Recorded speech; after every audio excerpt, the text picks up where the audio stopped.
A sala de conferências da Sterling & Associates ficou em silêncio depois da declaração do meu irmão Marcos. 11 imóveis para aluguel em locais nobres da Flórida, Tampa, Orlando, Miami Beach. Valor total combinado, cerca de 4,2 milhões de dólares. E, segundo Marcos, tudo aquilo era dele. Isso é o mais justo, minha mãe acrescentou, colocando a mão no ombro dele. Ele está administrando esses imóveis desde que o vovô morreu. Ele merece. Meu pai assentiu, desconfortável, mas conformado. Tegan, você entende. O Marcos sempre foi o responsável. O mais ligado aos negócios. Minha tia Rebeca deu um sorriso de lado do outro lado da mesa de madeira. E o que você faria com imóveis, Tegan? Você trabalha no escritório do governo fazendo papelada. Eu mantive a expressão neutra. As mãos cruzadas com calma no colo. 5 anos. Eu tinha guardado esse segredo por 5 anos. Observando. Registrando. Esperando exatamente esse momento. Bom. Marcos se recostou na cadeira de couro, de braços cruzados. Nada a dizer? Nenhum surto? Ótimo. Talvez você finalmente esteja amadurecendo e aceitando a realidade. Eu olhei para o meu pai. Olhei de verdade. Ele estava com 73 anos agora, mais grisalho do que eu lembrava. Sempre escolheu Marcos. Sempre. O filho de ouro, que nunca errava. Pai, eu disse baixo, o senhor realmente não sabe, não é? O garfo dele, estávamos almoçando antes dessa reunião inesperada, caiu na mesa com um som seco. O rosto dele ficou completamente pálido. Marcos se inclinou para a frente na cadeira. Sabe o quê? Eu sorri. Tudo. Crescendo, eu sempre fui a filha ignorada. Marcos era 3 anos mais velho, carismático, confiante, o filho que daria continuidade ao legado da família.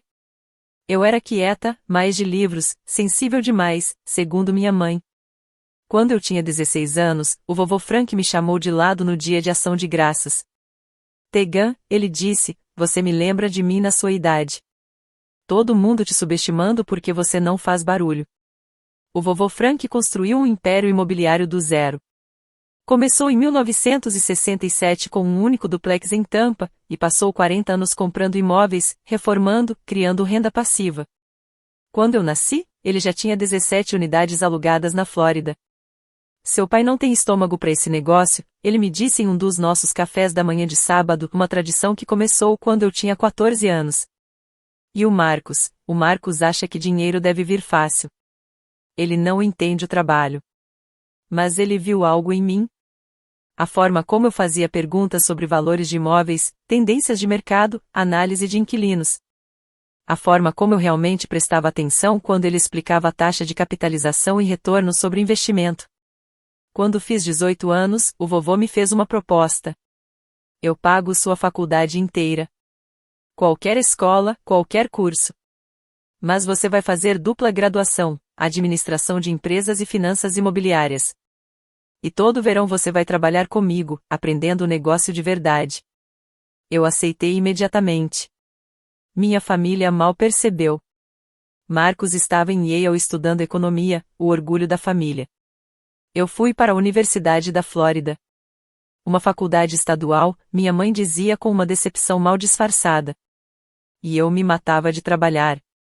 Nos verões, eu aprendi tudo: gestão de imóveis, coordenação de manutenção, relação com inquilinos, conformidade legal, análise financeira. O vovô Frank não só me ensinava, ele me testava. Me dava imóveis para analisar, decisões para tomar, problemas para resolver. Você tem talento, ele me disse depois que eu identifiquei uma vantagem fiscal que ele tinha deixado passar numa compra.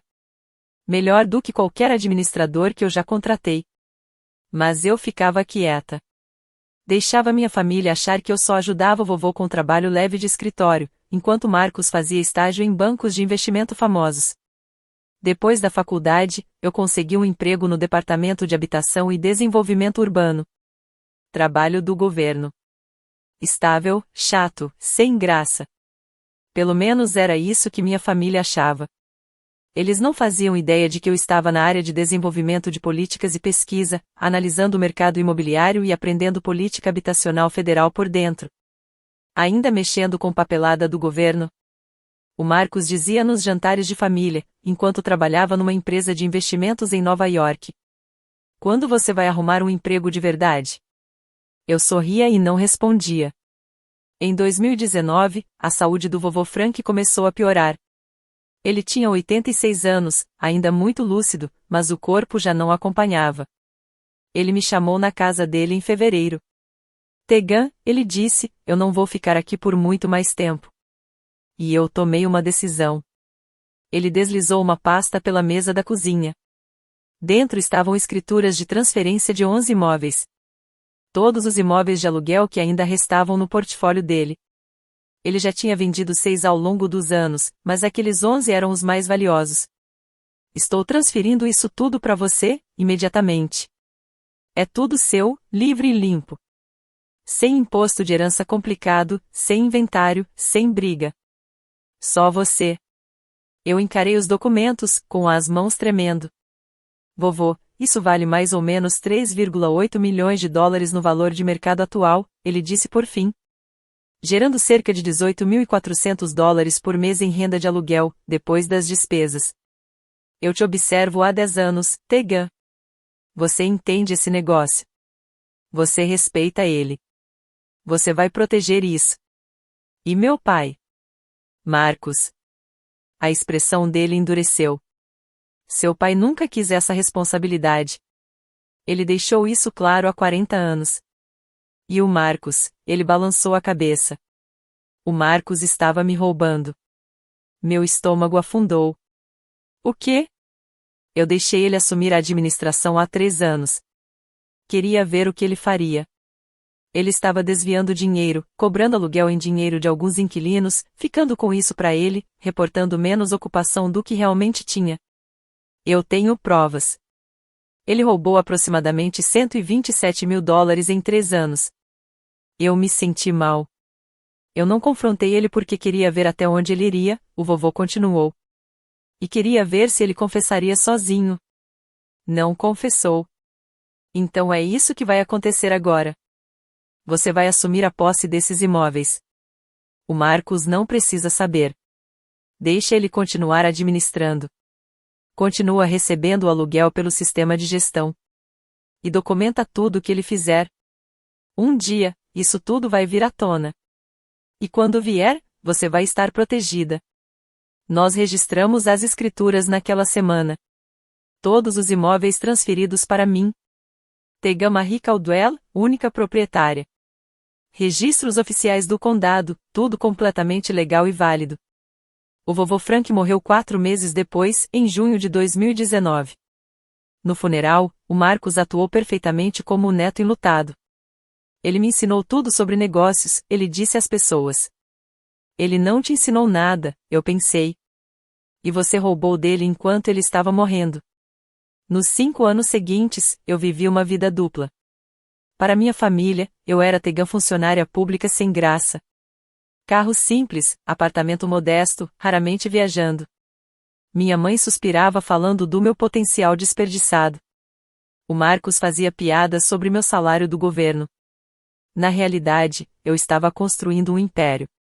Aqueles 11 imóveis geravam uma renda forte. Eu mantive o Marcos como administrador oficial.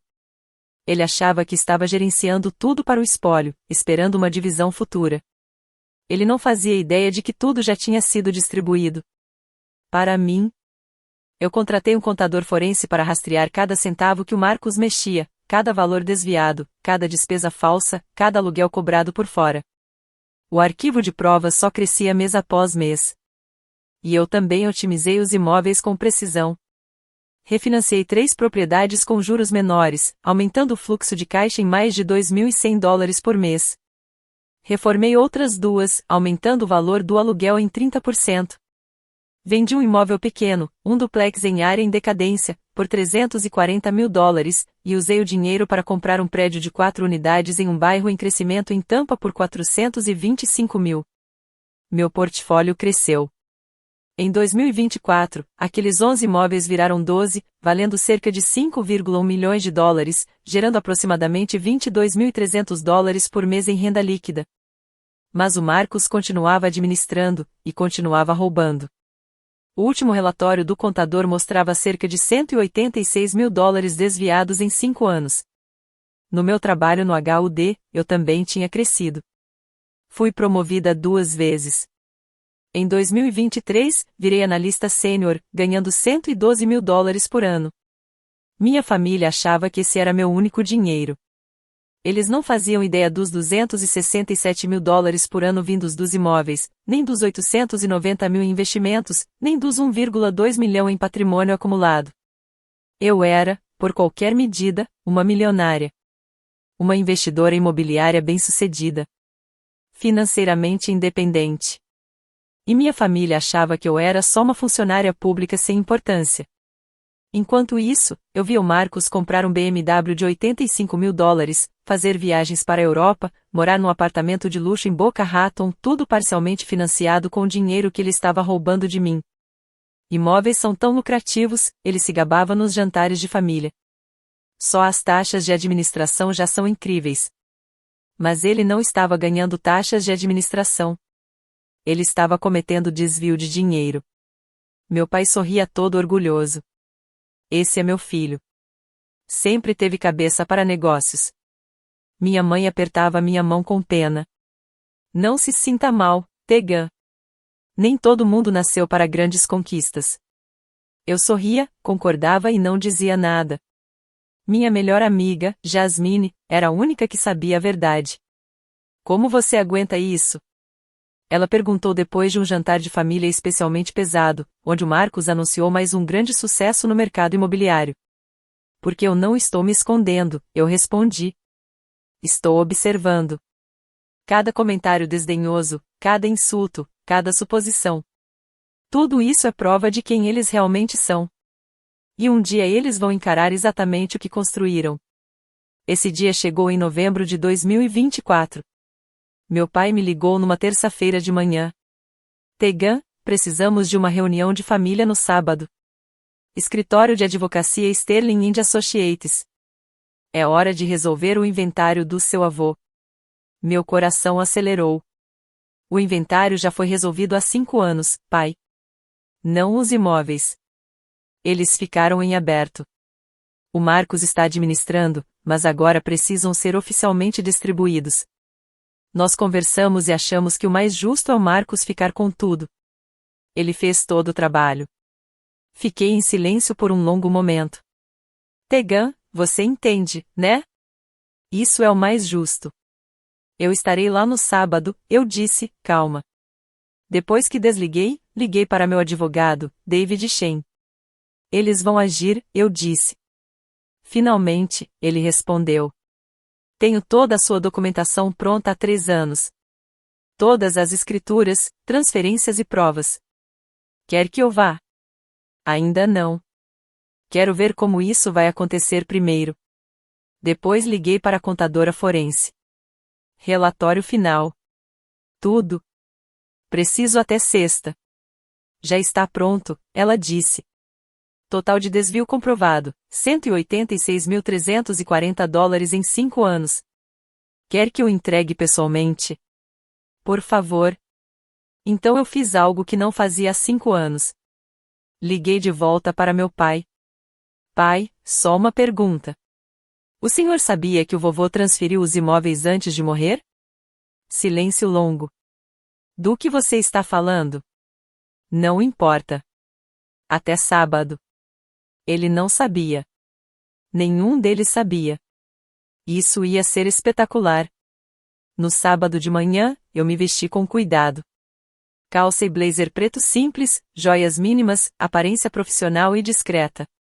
Do mesmo jeito que eu me vestia em todos os encontros de família há 5 anos. Cheguei a Sterling & Associates 15 minutos mais cedo. O escritório ficava no último andar de um prédio caro no centro de Tampa. Marcus certamente escolheu aquilo pelo impacto. Minha mãe, meu pai, Marcus, minha tia Rebecca e meu tio Tom já estavam na sala de conferência. Marcos estava na cabeceira da mesa como se fosse o dono do lugar. Tegan, minha mãe disse surpresa. Você chegou cedo. Eu não perderia isso, respondi, sentando perto da porta. Marcos deu um sorriso de lado. Ótimo. Fico feliz que você esteja sendo madura sobre isso. Exatamente às 10 horas da manhã, um advogado que eu não conhecia entrou na sala. Bom dia a todos. Sou James Sterling. O Marcos pediu que eu conduzisse esta reunião de família sobre a distribuição dos imóveis de aluguel do Frank Caldwell. Obrigado por virem. Marcos se levantou como se estivesse fazendo uma apresentação. Como vocês sabem, eu venho administrando os 11 imóveis do vovô pelos últimos 5 anos. Foi muito trabalho, mas fiz isso por amor e respeito ao legado dele. Meu pai assentiu com orgulho. Esses imóveis valem aproximadamente 4,2 milhões de dólares, Marcos continuou. Geram uma renda mensal significativa. E depois de muita consideração, eu acredito, e acho que todos vão concordar, que o mais justo é que eles fiquem comigo. Ele merece isso, minha mãe disse na hora. Minha tia Rebeca concordou. Ele que fez todo o trabalho. Eu fiquei em silêncio, só observando. Alguma objeção? Marcos olhou direto para mim. Eu sorri. Só uma pergunta antes, se estiver tudo bem. Ele pareceu irritado, mas assentiu. Claro. Pai, eu me virei para ele. Antes de continuar, preciso te perguntar uma coisa diretamente. O vovô Frank alguma vez falou com você sobre o plano do espólio dele? Especificamente sobre esses imóveis? Meu pai se mexeu desconfortável na cadeira. Ele disse que estava cuidando disso. E por quê? E depois que ele morreu, o senhor chegou a conferir os registros de propriedade no condado?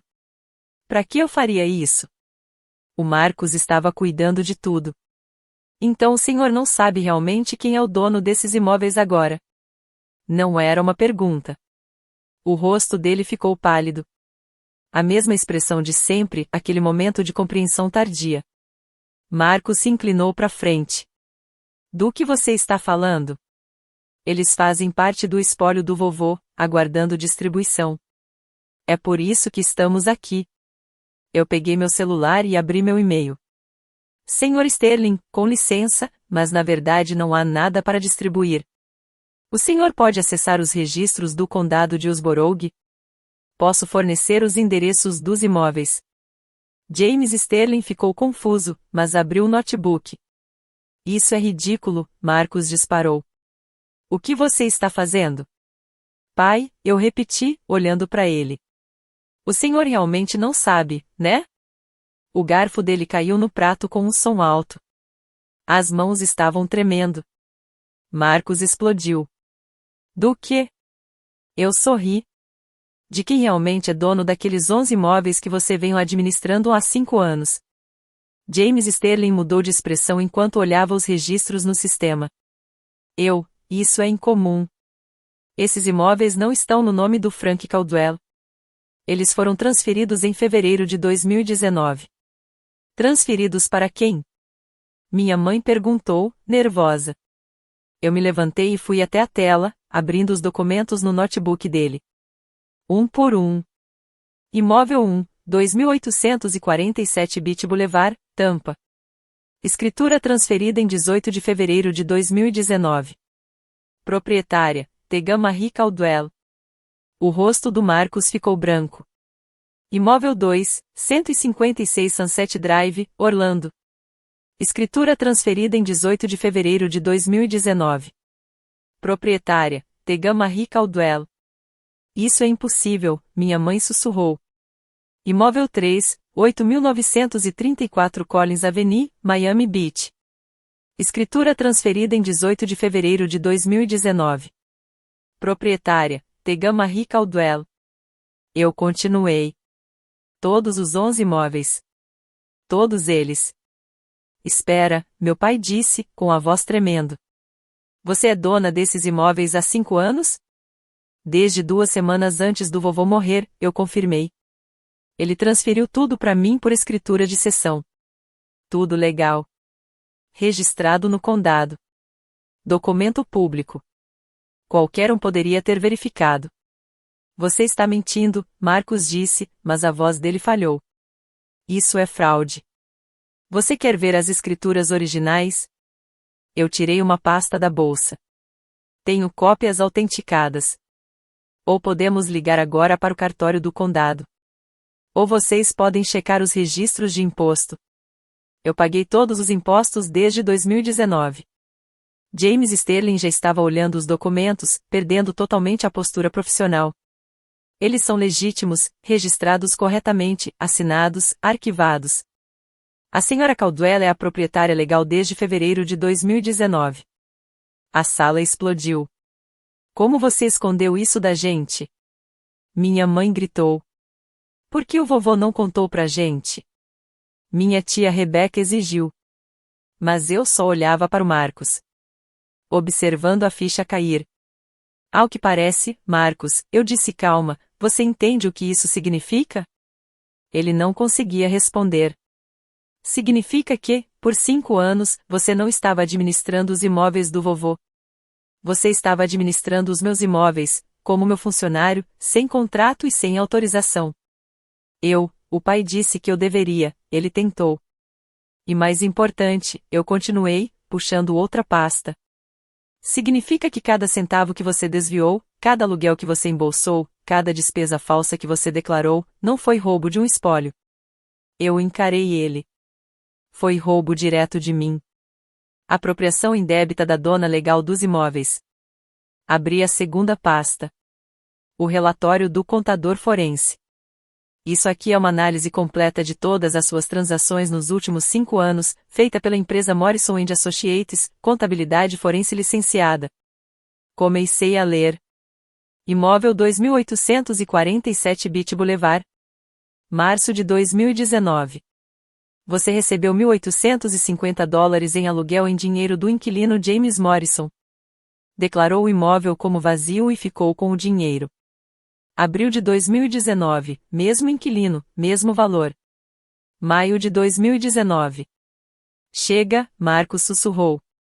Imóvel 156B Sunset Drive. Você cobrou da inquilina Maria Gonzalez uma taxa de atraso de $300 que não existe no contrato. Ficou com o dinheiro.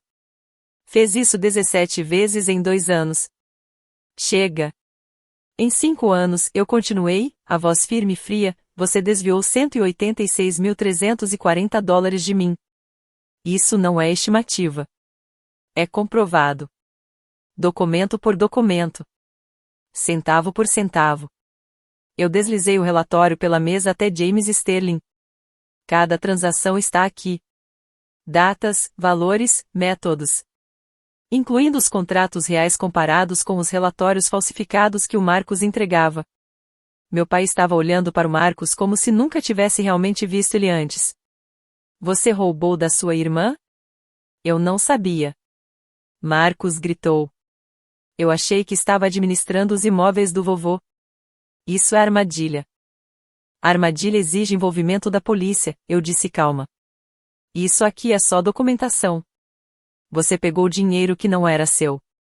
E o fato de você não saber de quem estava roubando não muda nada. Roubo é roubo.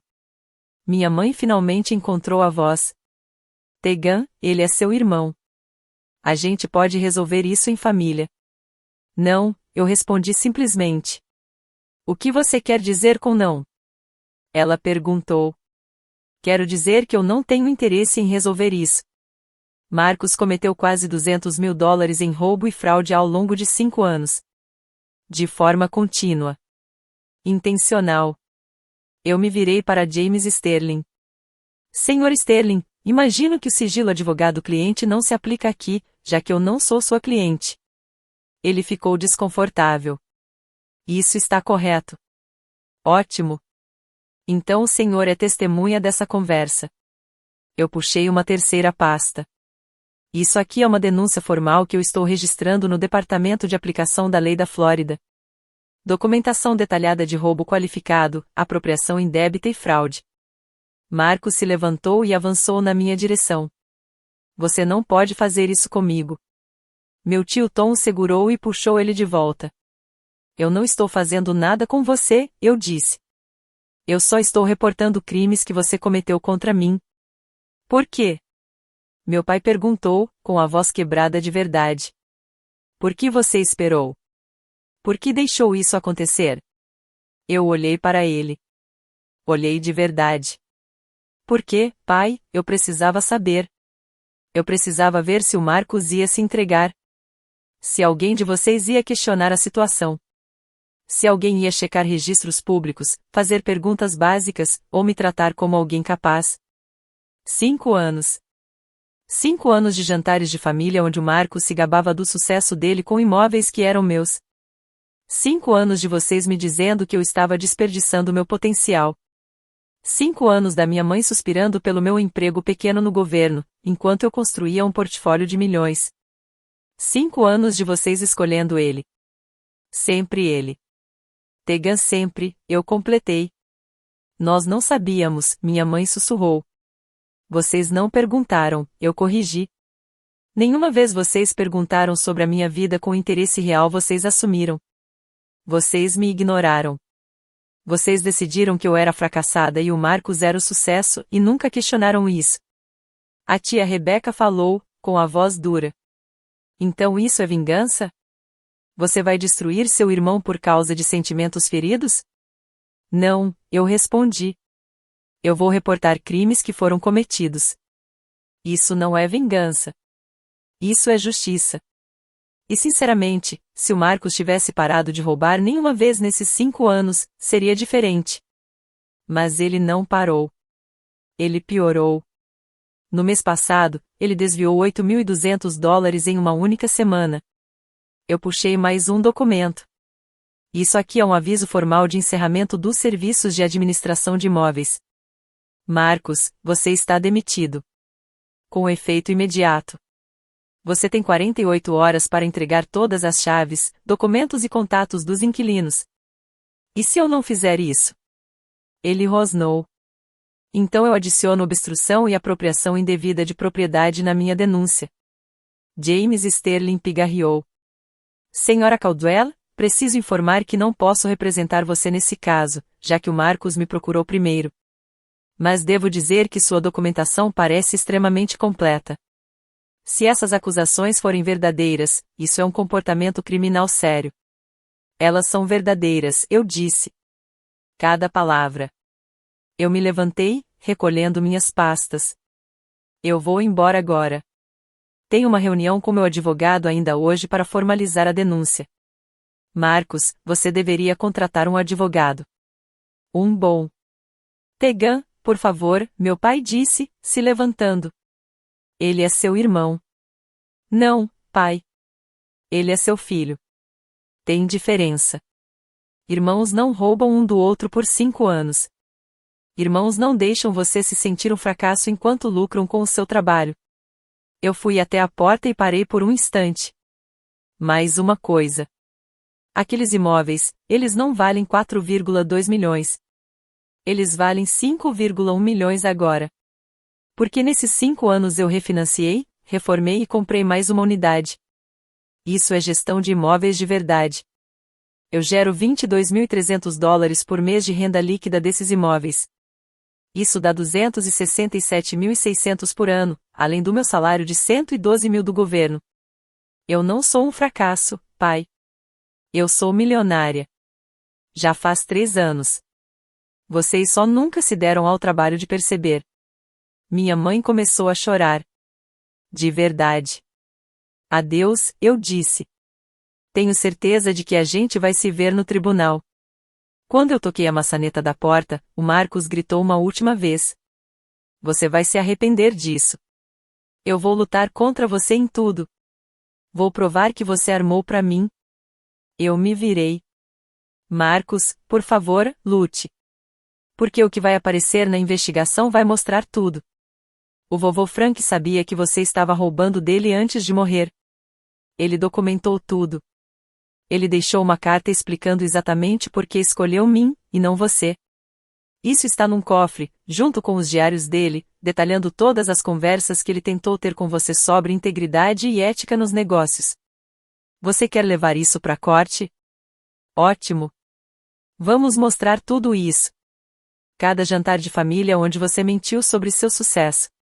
Cada inquilino que vai confirmar que você recebia dinheiro por fora. Cada relatório falso assinado por você. Ou, eu disse mais baixo, você pode aceitar que foi pego, que ações têm consequência, e que talvez, só talvez, a pessoa que vocês chamaram de inútil o tempo todo estava observando tudo isso desde o começo. Eu abri a porta. Tegan. Meu pai chamou. Eu parei, mas não me virei. Ele sabia? Eu perguntei. Seu avô sabia mesmo que o Marcos estava roubando? Silêncio. Sim, eu respondi por ele.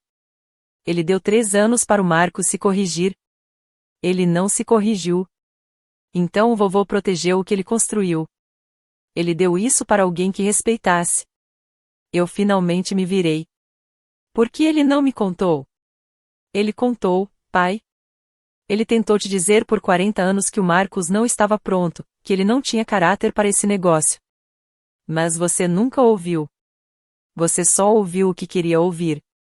Assim como só viu o que queria ver. O filho bem-sucedido. A filha decepcionante. Você construiu essa história inteira e nunca questionou. Nem quando tudo estava em registro público. Eu saí da sala.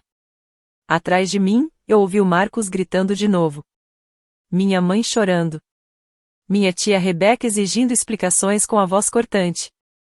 Mas eu continuei andando. Em 48 horas, tudo começou a desmoronar para ele. Na segunda de manhã, eu protocolei a denúncia formal no Departamento de Aplicação da Lei da Flórida. Na terça à tarde, 2 detetives apareceram no apartamento de luxo do Marcos.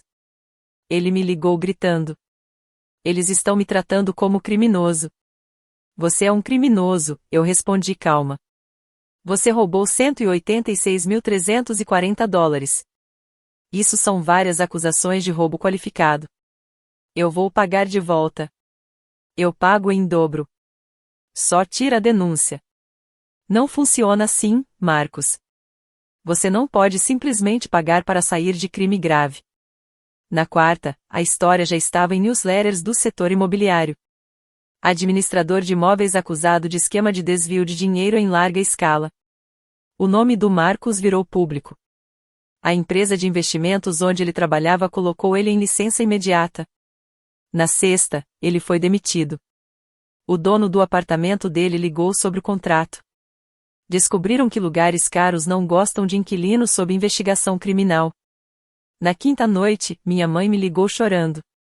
Por favor, Tegan, ele é seu irmão. Ele errou, mas é família.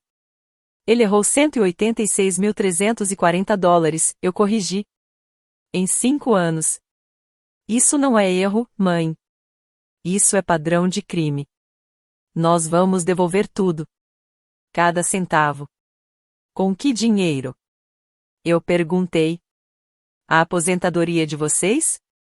A pensão do pai? Isso não cobre nem metade do que ele roubou.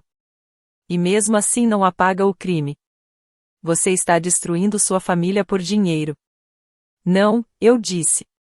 O Marcos destruiu essa família quando escolheu roubar do próprio avô morrendo, e depois da própria irmã. Eu só parei de ficar em silêncio. Ela desligou na minha cara. Meu pai tentou outra abordagem. Ele apareceu no meu apartamento no sábado de manhã. Tegan, eu preciso que você entenda uma coisa, ele disse, parecendo mais velho do que nunca. Eu falhei com você. Agora eu vejo isso. Eu escolhi o Marcos várias vezes, e eu estava errado. Eu não disse nada. Seu avô tentou me avisar. Ele disse que você tinha algo que o Marcos nunca teria, caráter. Entendimento verdadeiro. Eu achei que era sentimentalismo. Mas era verdade, eu disse.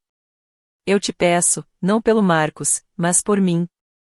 Existe alguma forma de consertar isso? Eu pensei por um instante. Pai, o Marcos roubou dinheiro por 5 anos. Ele usou as minhas propriedades para se gabar de sucesso. Ele me chamou de fracasso enquanto lucrava com os meus bens. E nenhuma vez ele se sentiu culpado o suficiente para parar. Mesmo agora, ele não está arrependido do que fez. Ele está arrependido de ter sido pego. Então o que você quer que eu diga? Meu pai perguntou. Eu quero que você entenda que isso não é sobre vingança ou sentimento ferido. É sobre consequência. O Marcos cometeu crimes. Crimes sérios. E se eu retirar a denúncia, o que isso ensina para ele? Que ele pode fazer qualquer coisa desde que não seja pego. Que ser família significa não ter responsabilidade. Meu pai fechou os olhos. Não. Por 5 anos, vocês todos me trataram como se eu fosse menos. Como se eu fosse a decepção da família. E sabe o que eu fiz? Eu provei que vocês estavam errados todos os dias. Eu construí riqueza. Eu construí sucesso. Fiz isso em silêncio, com estratégia, com inteligência. E fiz tudo isso enquanto assistia meu irmão roubar de mim, e vocês aplaudirem ele por isso. Desculpa, meu pai sussurrou. Eu sei que você está.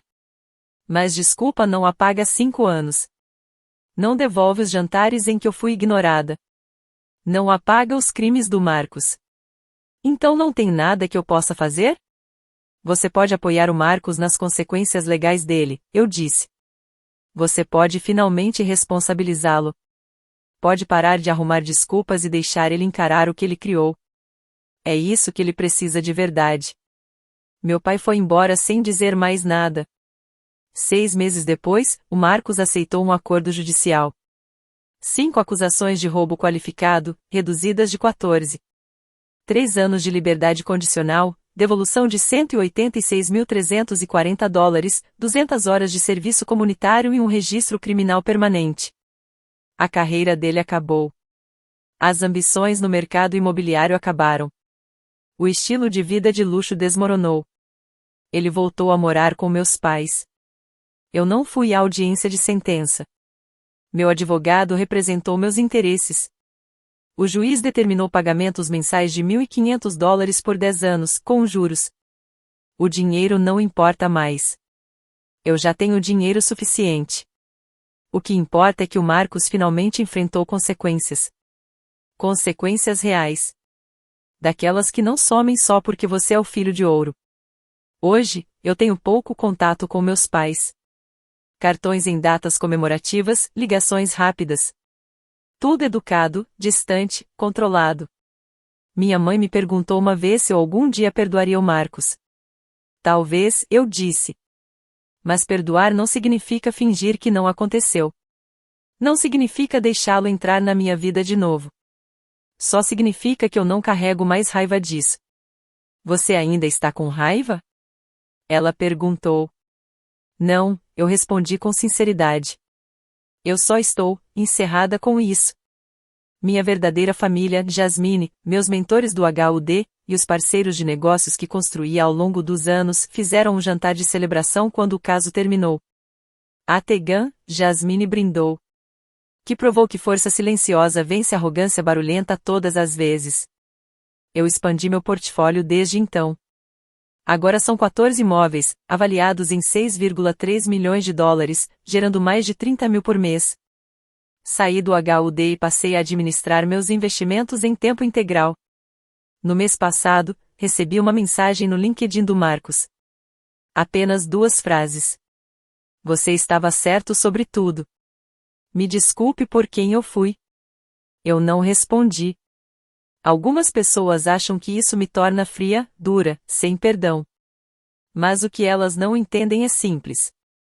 Eu dei ao Marcos 5 anos. 5 anos para parar de roubar. 5 anos para confessar. 5 anos para mostrar caráter. Ele nunca fez isso. Eu dei aos meus pais inúmeras chances de me enxergar de verdade, não só as histórias que eles criaram na cabeça deles. Eles nunca fizeram isso. Eu não destruí minha família. Eu só parei de protegê-los das consequências das próprias escolhas. Há 3 semanas, recebi uma carta escrita à mão do meu pai. Sem endereço de retorno, enviada pelo meu advogado. Teagan, dizia. Tenho pensado no que você disse. Sobre realmente te enxergar. Eu fui atrás de algumas coisas. Seu histórico da faculdade. Você se formou com honras máximas. Eu nunca perguntei. Suas promoções no HUD. Você estava sendo recrutada por empresas privadas o tempo todo e escolheu ficar. Eu nunca soube. Os imóveis. Finalmente olhei os registros do condado. Você não só manteve eles. Você melhorou tudo. Otimizou. Construiu algo real. Eu sinto vergonha de ter precisado de uma investigação criminal para finalmente enxergar minha própria filha. Eu não espero perdão. Eu não mereço. Mas quero que você saiba que agora eu te vejo. E estou impressionado com o que você construiu. Não só os imóveis ou o dinheiro. Mas sua integridade. Sua força. Sua capacidade de continuar sendo você mesma, mesmo quando todos ao redor diziam que você era menos. Seu avô estava certo sobre você. Sobre tudo. Eu só sinto muito por não ter visto isso enquanto ele ainda estava vivo para saber que eu finalmente entendi. Você não precisa responder. Só precisava que você soubesse. Eu tenho orgulho de você. Eu deveria ter dito isso 1000 vezes antes. Estou dizendo agora. Tenho orgulho de você, Teaga. Eu guardo essa carta na minha gaveta. Ainda não respondi. Talvez um dia eu responda. Talvez não. Mas eu sei de uma coisa. Eu não preciso mais do orgulho dele. Não preciso da aprovação dele, nem do reconhecimento, nem da validação. Porque eu construí algo real. Não sendo a voz mais alta da sala. Nem a mais confiante. Nem a mais celebrada. Eu construí com paciência, estratégia, integridade e a compreensão silenciosa de que sucesso não é provar nada para quem se recusa a te enxergar. É construir algo tão inegável que, mesmo na cegueira deles, um dia eles são obrigados a admitir que existe. Na reunião da herança, meu irmão disse que ficaria com todos os 11 imóveis. Ele gritou, depois descobriu a verdade. Agora ele sabe. A família toda sabe. Eu não estava escondendo meu sucesso. Eu estava protegendo ele. E no fim, essa proteção foi o melhor investimento da minha vida.